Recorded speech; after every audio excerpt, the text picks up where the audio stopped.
bagi saya hidup itu seperti sebuah kebetulan. Kebetulan saya bisa masuk menjadi seorang pastor karena banyak orang yang kebetulan dekat dengan hati saya. Seringkali banyak hal yang terjadi itu sungguh-sungguh suatu kebetulan bagi hidup saya sendiri. Dalam banyak hal Tuhan berkarya juga sebuah kebetulan yang sungguh-sungguh saya maknai sebagai sebuah kehidupan juga.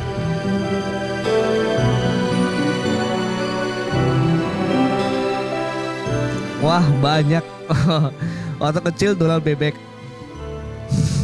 Waktu besar ya novel-novel dari Indonesia kayak Pramudia Anantatur, atau juga mungkin juga dari Brasil, Paulo Coelho atau Umberto Eco, atau berbagai macam buku-buku yang sifatnya sejarah dan riwayat singkat para tokoh-tokoh dunia.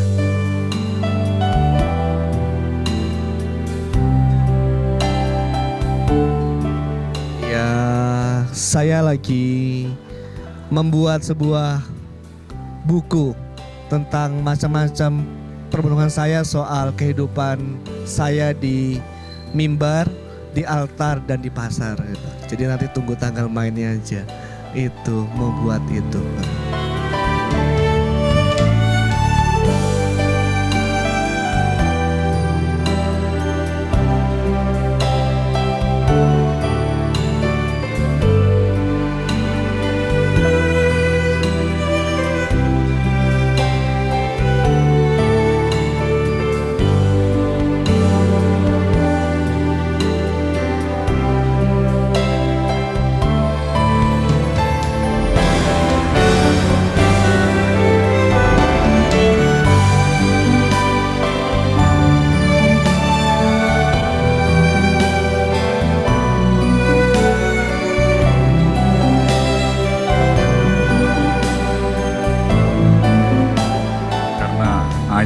Ayah saya juga seorang polisi, jadi kalau melihat ayah saya pakai seragam itu rasanya waduh bangga sekali. Makanya waktu itu sejak kecil cita-cita langsung wah saya mau pengen jadi akabri. Makanya sejak lulus SMA saya langsung mendaftarkan diri di akabri. Saya mempunyai pengalaman melihat secara langsung orang yang meninggal secara mendadak. Saya takut akan mati waktu itu.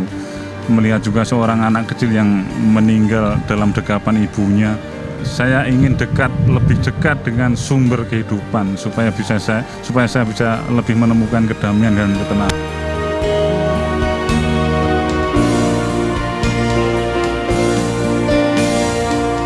Lulus SMA kemudian daftar akabri nggak diterima, kemudian saya nggak mau nganggur karena mau kuliah sudah terlambat, makanya saya langsung bekerja di Sukabumi.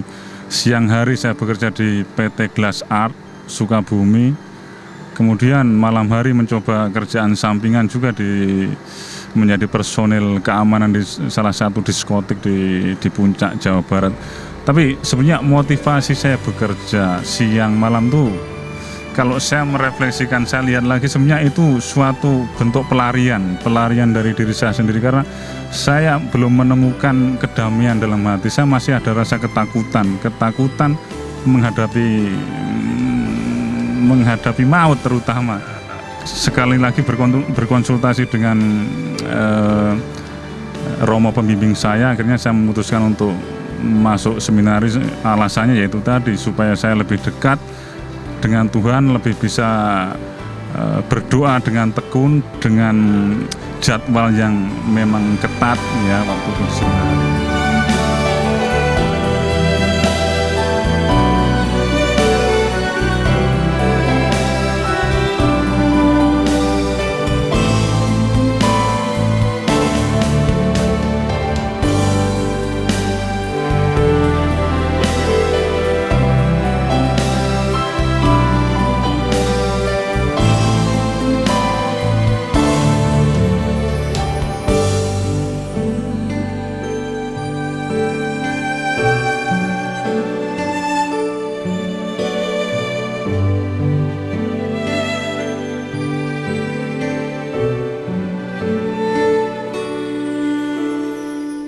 Antaranya perbedaannya, yang pasti kalau saya studi teologi di Chicago, saya harus tahu bahasa Inggris.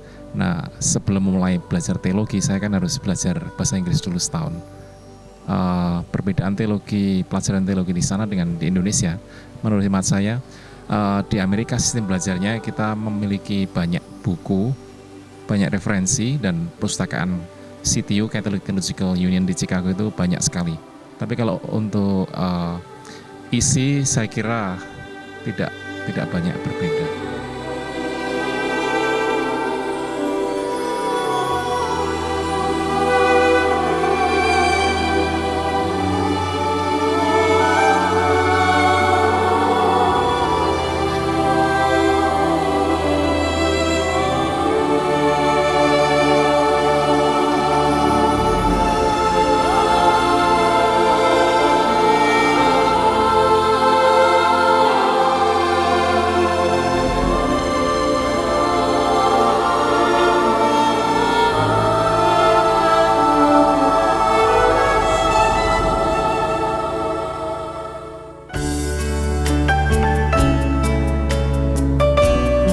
Itu awal saya memikirkan tentang panggilan.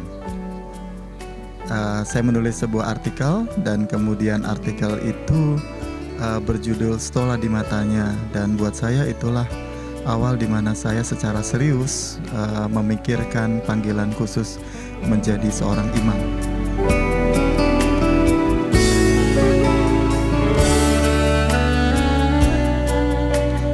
Saya yakin beliau bangga. Beliau sudah meninggal.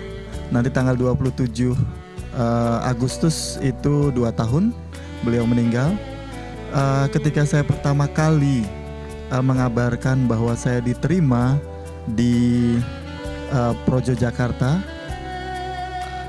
dia mengatakan bahwa inilah sebenarnya harapan dari Bapak.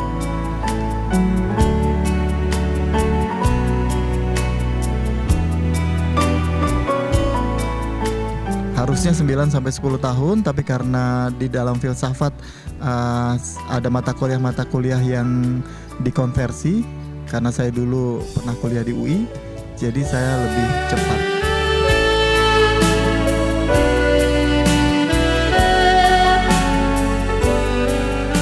Iya, saya berharap begitu karena saya terlibat aktif di Komisi Panggilan Keuskupan Agung Jakarta, maka harapan saya banyak anak muda yang berlomba-lomba mengejar Kristus melalui jalan panggilan menjadi imam, biarawan atau biarawati.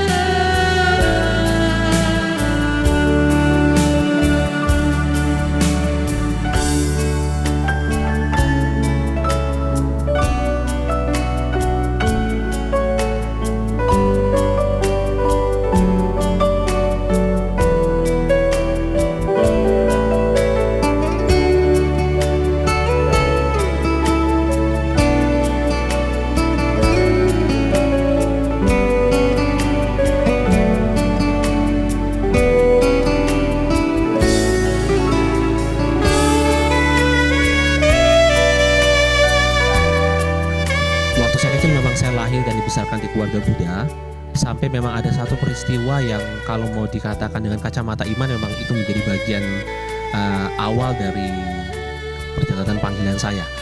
Waktu itu memang waktu tahun 84, saya tidak tahu dengan pasti itu di bulan apa. Waktu itu adik saya yang kecil meninggal dunia, berada dalam situasi duka, kehilangan, sedih dan berduka saat itu. Tetangga-tetangga sekitar yang notabene Katolik datang dan memberikan penghiburan dan peneguhan kepada kami sekeluarga yang saat itu memang sedang masa sedih, masa berduka, masa kehilangan. Tapi justru kehadiran tetangga-tetangga yang Katolik memberikan dukungan dan peneguhan dan penghiburan itu semacam cara dari Tuhan untuk menegur kami sekeluarga. Inilah yang istimewa dari orang Katolik, punya kepedulian yang begitu tinggi terhadap sesama yang menderita, sesama yang berduka, sesama yang kekurangan. Dan itu yang saya rasa menjadi titik awal keputusan kami sekeluarga untuk menjadi Katolik.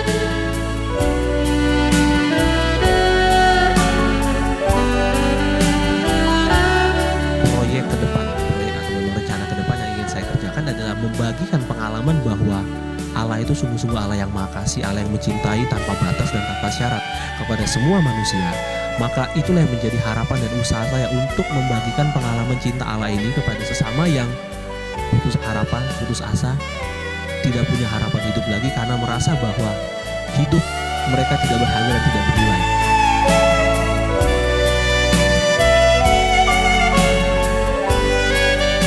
Satu hal yang saya ingin sharingkan kepada teman-teman, kalau Tuhan sudah memanggil, kita tidak akan pernah bisa meninggalkan panggilan Tuhan tersebut.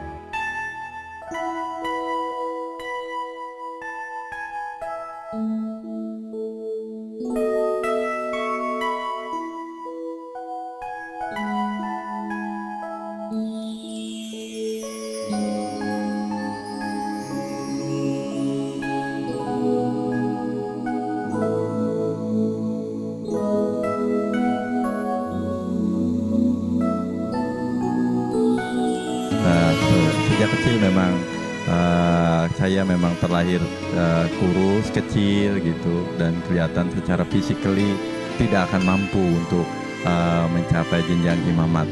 Baik ketika masuk ke seminari, sampai ke masuk seminari tinggi, sampai pun akhirnya menjadi imam gitu. Dengan fisik yang kecil, kurus itu seringkali orang meremehkan gitu.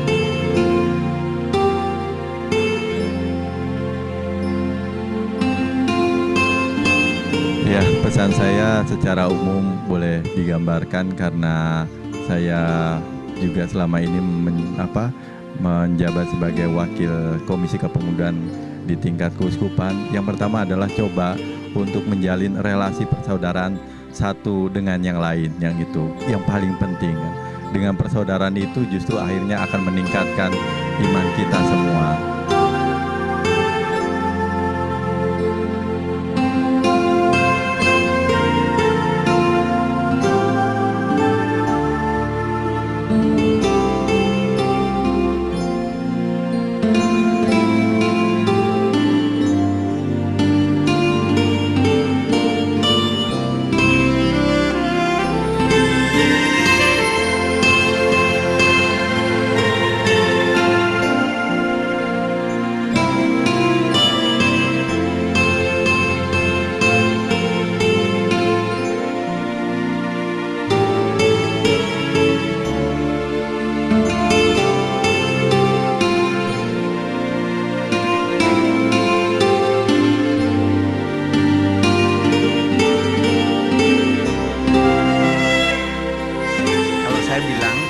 Untuk saya, menjadi romo, menjadi imam itu hanya satu pilihan. Jadi perbedaan kita dengan umat itu tidak ada. Kita semua punya cita-cita menuju kesucian. Itu yang ingin saya ungkapkan pada kita semua yang menurut saya menjadi penting dalam panggilan saya sebagai imam, saya sebagai religius, saya sebagai misionaris, maupun sebagai awam juga.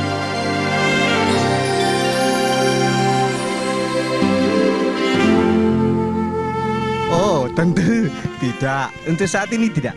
Tapi akan datang saatnya di mana kita mengalami krisis, di mana kita mengalami satu pertanyaan tertentu yang mempertanyakan status saya, posisi saya, hidup saya, dan itu sesuatu yang normal yang dialami juga umat yang lain di dalam kehidupan mereka masing-masing.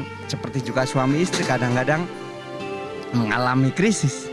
Bahkan ada seorang uskup Milan yang di Italia yang mengatakan yang ketika ditanya umat, Monsignor, apakah Monsignor pernah menyesal kadang-kadang menjadi uskup? Oh, setiap hari.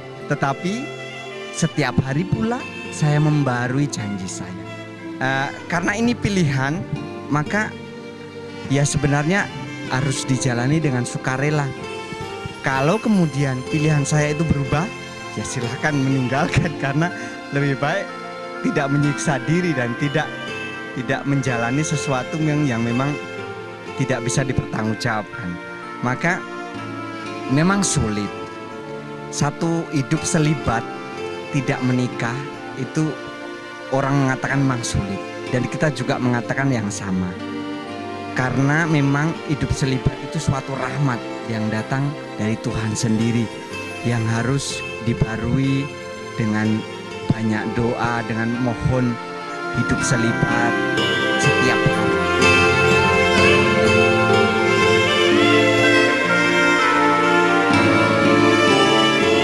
Di dalam perasaan kalian ada sesuatu yang lain yang memanggil, jangan takut untuk menjawab, jangan takut untuk mengiyakan.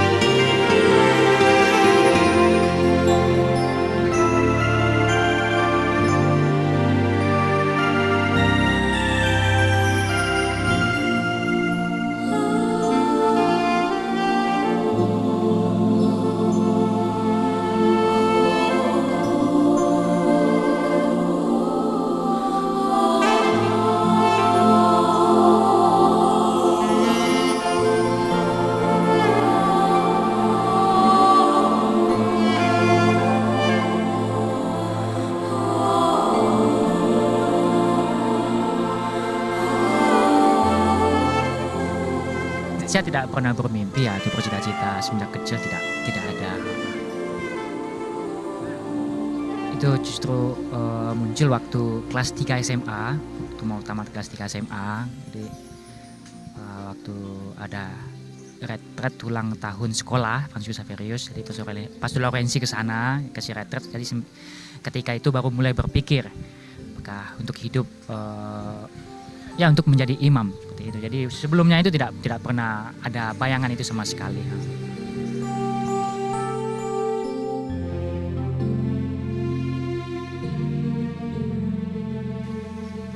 Ya pertama kali sih kalau mama saya ya setuju ya, dan tidak ya silahkan biasanya gitu. Kalau kakak saya mendukung, kalau papa saya awal-awal memang tidak setuju sama sekali ya. Tapi ya setelah menjalani dan melihat ada keseriusan ya, orang tua saya sekarang ini sudah mendukung gitu.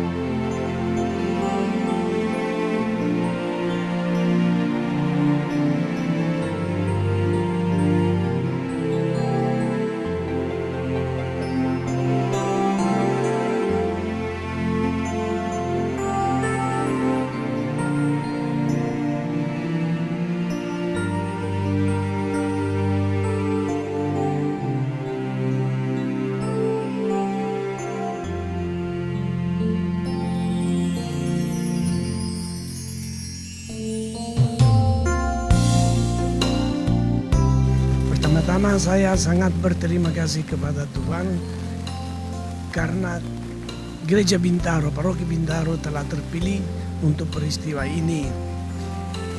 Khususnya saya berterima kasih kepada Bapak Uskup yang telah memberi suatu kehormatan, kepercayaan kepada umat di Bintaro. Dan kepada ke-8 nomis yang sebentar lagi ditabiskan itu, saya ucapkan selamat, bersyukurlah kepada Tuhan. Hayatilah panggilanmu seumur hidup dalam sukacita dan kegembiraan. Dapat dibayangkan betapa saya bersukacita dan bergembira karena jeripaya dari seorang pendidik sekarang terkabul, terwujud menjadi suatu kenyataan, menjadi panggilan-panggilan baru.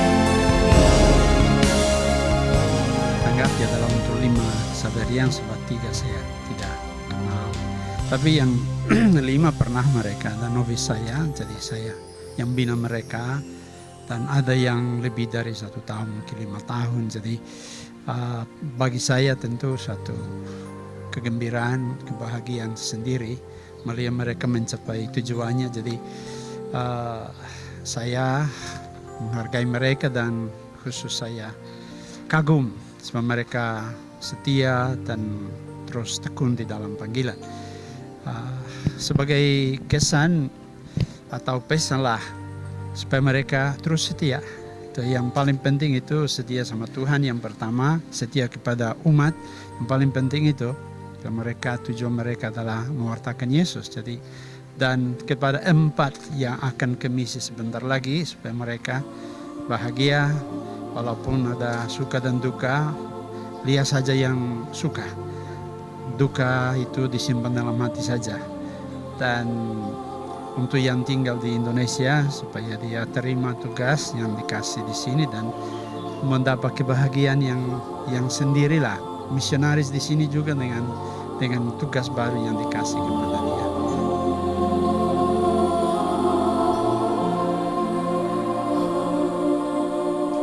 Saya sangat senang dapat menyaksikan kejadian ini, karena ini merupakan memang suatu perayaan yang luar biasa.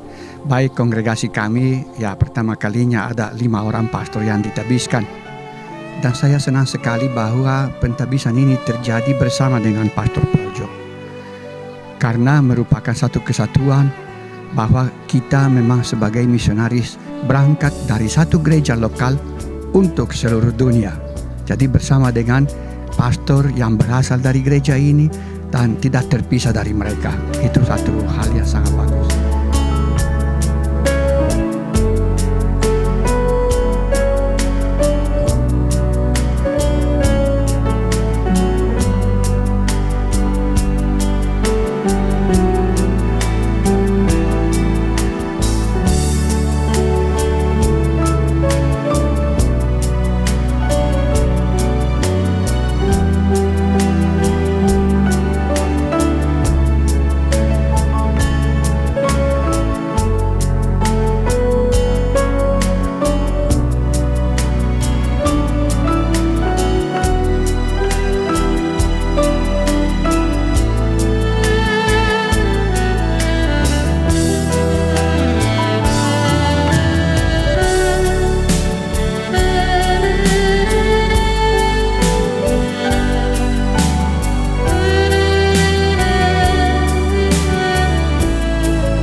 Ibu bapak, saudari, saudara, para suster dan para romo yang saya cintai, hari ini kita datang berkumpul bersama di gereja ini untuk menyaksikan, mendukung dan mendoakan ke-8 saudara kita yang akan menerima tahbisan imamat. Ya Allah Bapa kami, demi kemuliaan-Mu dan keselamatan manusia, Engkau telah menetapkan Putra-Mu yang tunggal sebagai Imam Agung abadi. Pandanglah dengan rela hamba-hamba-Mu ini yang telah dipilih Kristus untuk menjadi abdi dan membagi rahasia penebusan. Demi Yesus Kristus, Putra-Mu Tuhan dan pengantara kami, yang hidup bersama Engkau dalam persatuan dengan Roh Kudus, Allah sepanjang segala masa. Amin. Mari kita dengarkan bersama. Seorang wanita berselubungkan matahari dengan bulan di bawah kakinya. Pembacaan dari Kitab Wahyu. Pada waktu itu, aku melihat bait Allah di surga terbuka, dan tabut perjanjian kelihatan di dalamnya. Lalu nampaklah suatu katakan besar di langit. Seorang wanita berselubungkan matahari, dan pemerintahan Allah kita telah tiba kuasa raja yang dikurangnya. Demikianlah sabda Tuhan.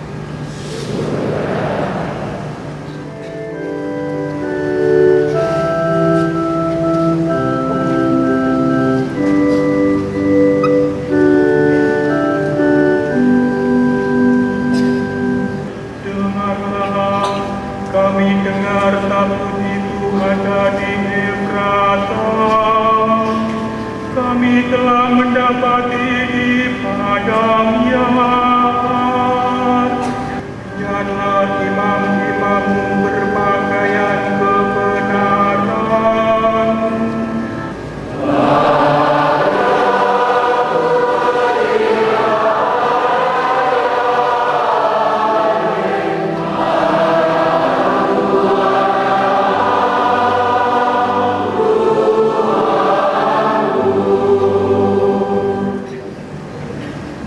Pembacaan dari surat Rasul Paulus kepada umat di Korintus.